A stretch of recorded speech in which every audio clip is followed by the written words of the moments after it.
जय जगन्नाथ सांग मैंने welcome back to my blog. आज तो बहुत शीत होची।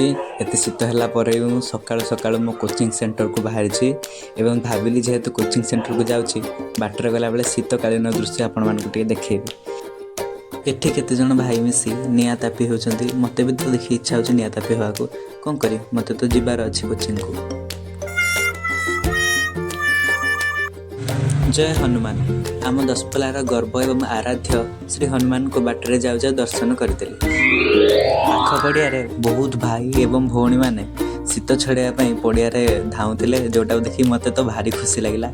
धीरे धीरे सूर्यदेव आसीगले समस्त आलोकित करने एवं एति भितर मु मो कोचिंग सेंटर को पहुँची गली। ये मो सांग मैंने मत अपेक्षा कर कोचिंग सेंटर को जावाई। यहीटा हूँ आम कोचिंग सेंटर भीतर को तो फोन अलाउ ना तो मुझे रही। वीडियोटी भल लगी लाइक कमेंट शेयर करदे।